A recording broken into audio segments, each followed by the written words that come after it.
Dr. Sherry Berger here from VetVine this week. Pleased to be welcoming Dr. Sandra San Miguel, who's joining us from the College of Veterinary Medicine at Purdue University.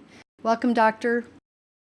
Thank you very much. Thanks for having me on VetVine. We're pleased to have you, especially this week. Coincidentally, in my feed on Facebook, a cartoon came up, which everyone is seeing right now, something that we can all in the profession relate to. Sometimes when we communicate information to our clients, it doesn't always seem to connect. And this came up just as I was also thumbing through my JAVMA that arrived in the mail this week with an article that you and a cohort wrote. And I think it's really important information, and I'm glad that you're here to talk to us about it. So can you give us some background about this subject and what we need to know about it? Where this all came from in the context of me thinking about it in terms of veterinary medicine. Bill Hartman is a physical therapist. He works with lots of professional athletes. And we talk about the challenges that professional athletes have. They have very, very long work hours. They get very little sleep. They don't eat very well. Their work is physically and mentally demanding. There's no break during the workday. They're constantly criticized. Sound familiar? So my interests are how do we take what their profession is doing and how do we apply that to veterinary medicine? So I was very pleased to team up with Bill Hartman, who is the primary author on this commentary, to talk about challenges of educating people. So I'll give you my top 3 challenges as take-homes. So the first challenge is that our brains have limited resources, and that's a brain thing. Muscles are much easier, right? If we go and we're exercising really hard, we can dramatically increase the blood flow to our muscles, and they get all that fuel that they need. But for obvious reasons, it wouldn't be such a good idea to double the blood flow to our brain every time we're thinking really hard. So the brain has to come up with a different strategy. And the theories are, because we don't really know what happens in our brains, the theory is that the brain functionally reallocates its limited resources. So the brain's constantly deciding, should I run away? Should I do something else? Or should I stay here and listen and learn something? So that's the first challenge, limited resources. So now we have the second challenge, is that we have no control over how the brain allocates these resources. It all happens subconsciously, but we might be able to influence it a little bit.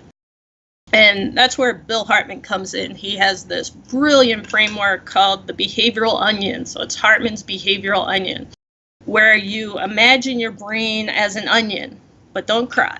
But imagine it as an onion.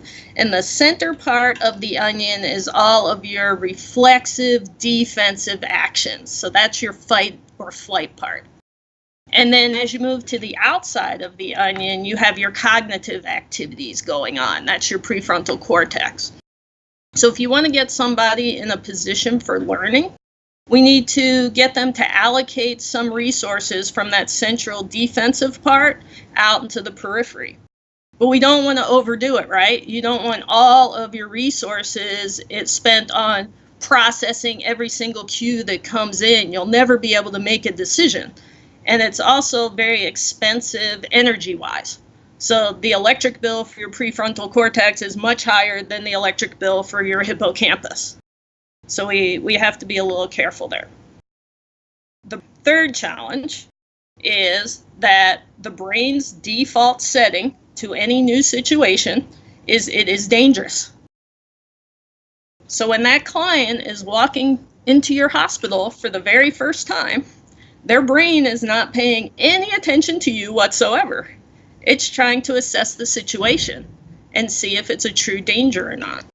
So our job as veterinarians is to convince our client's brain that my clinic's a safe place. I'm not a threat to you. My team isn't a threat to you. We need to get their brain relaxed enough so that they'll listen to us, listen to what we're saying, and really hear what we're saying, and be able to make good decisions. So those are the three things. We have limited resources, we have no control over how those resources are allocated, and the brain's default setting is stranger danger. Okay, so what can we do about the challenges? We can influence three things. We can influence the environment, we can influence that person that's in front of us, and we can influence the task at hand. How are we going to learn something? How complex that task is. So let's start with your clinic's environment. Think about walking into your clinic for the first time.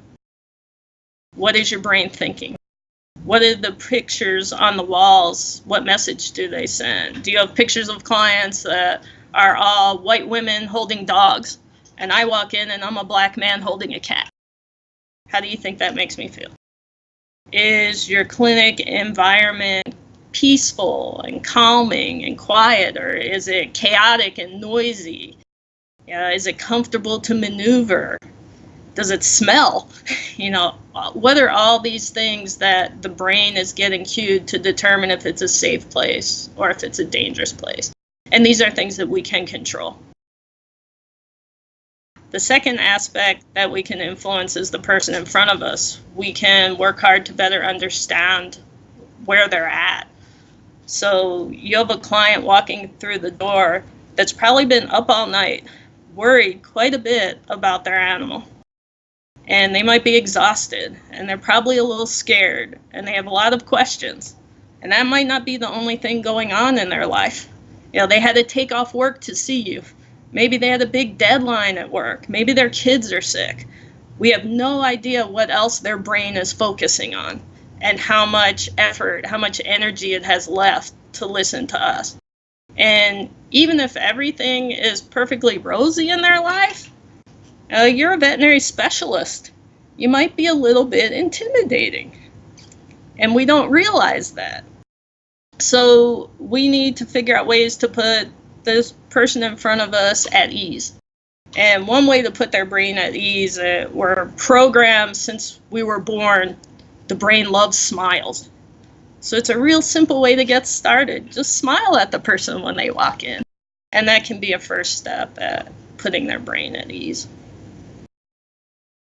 And then the third thing, learning. So we need to, I think, work hard, because this does take effort on our part, to understand that things that seem very easy for us to understand and decisions that are no-brainers for us could be extremely difficult for our clients. So Fitz and Posner talk about 3 stages of learning.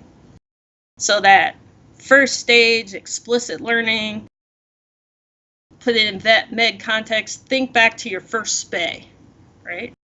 So you've been up worried about it because it's your first spay and you're studying exactly what you have to do, and you're finally there, the dog's in front of you, and you're, what do I do next? What instrument do I pick up? Is the dog still breathing? Did I just touch my mask? What's wrong with my snook hook? Nothing is coming up. Where's all the blood coming from? All this is happening. And, but we handled it right. We managed to get the dog spayed in 2 hours, maybe 2.5, but we did it. That's stage 1. Stage 2, we started practicing. It got a little easier, right? Wasn't perfect, but it got easier. We started to allocate more of that behavior to the more reflexive centers. Things became more natural, more automatic. And then we hit stage 3, and you can do a 15-minute spay in your sleep. So we're at stage 3. We're at the 15-minute spay stage. And a lot of our clients are still at the 2-hour spay stage. And for many of us, it's really hard to remember how that was. So we need to put some effort. It's not easy in meeting our clients where they're at, learning about them, getting to know them, finding out where they're coming from, so that we can create a learning environment. We can communicate with them in a way that they can pay attention to and they can understand. And it's going to be different with every client. Everyone has different experiences and backgrounds, but we need to be cognizant of that. The cartoon that I referenced, there were over 200 comments on that thread. Many people sharing their experiences with the frustration of having spent time with a client. Some people actually even getting clients to sign that, yes, they heard and reviewed the instructions and understand them. But clients would then still call and say, you never told me, or I didn't know. How do we get around that? That's a really good question. I don't know that we can get around it. Again, our brain has some limited capacity. We're going to focus on what is most important at the time. And the more we repeat things, the more it's going to solidify. But think about, I don't know if it's happened to everyone. It's certainly happened to me on many occasions in my life so far. You've gotten really bad news. And you hear the bad news. You don't hear a lot of what's happening after that, right? Or you only hear pieces. Or you're really tired. You've had a long day and somebody tells you something, or you read an article after your 15, 18-hour day. And how much did you retain the next day? Do you remember chapter 1 of your physiology textbook that you probably read 50 times in vet school? It's not that you didn't read it. What you remember are the parts that you've used over and over again that have been solidified and reiterated. And maybe that client needs some time to let things sink in and answer some questions and turn it over in their mind more, so it gets to be a fixed part of their brain. A memory does get made. So how would you say that this translates not only to, say, our clients, but also our coworkers? For instance, if people are trying to do staff training, if any of us happen to be training interns or residents, does this extrapolate into those situations? Of course. It all comes down to self-care. If our brains aren't in a position where we are relaxed, how are we going to help other people's brains? How are we going to change the climate? And it does extend into our team, right? Everything we've talked about of what's going through in your client's brain is also probably going through the vet team's brain, right? Your coworkers, your vet techs, they're all in that same situation. If you want them to focus on listening to you and making good decisions at work and providing the best possible workplace, their brains have to be in a place that isn't defensive and reflexive. Their brains have to have that proper balance to have good social interaction and improve their skills and improve the climate. Because climate's everybody's job. If you have 10 people in your practice and you have one person that's grumpy, that's going to impact your client. And that's going to impact everybody else in the practice. What would you say is the takeaway of this important piece? So I think my takeaways are human-centered veterinary medicine. We need to understand our clients and communicate with them and meet them where they're at before they're going to be able to take care of the animal how we would like them to. So we need to try and do all of these things to influence our climate and our team. We really need to learn to take care of ourselves so that we can be the best that we can at our jobs and advance our profession. So I think self-care comes into that. And then I have written on my board, so that fixed quantity of blood that is going to your brain is 750 mils per minute, roughly. Might go up to 950 mils, but pretty much what people quote are 750 mils per minute. So I have on my office when I walk in, it says 750 mils per minute. How will you allocate yours? So I think about that. I have a fixed resource that I really need to use every day, and I want to take care of myself and make sure that I allocate it so I can be the best I can be every day. And I like to challenge my students to do that as well. It's good advice. So I want to thank you.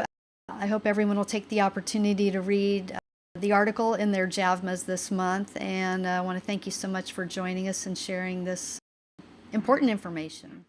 Well, thank you so much for the opportunity. Thanks, Doctor.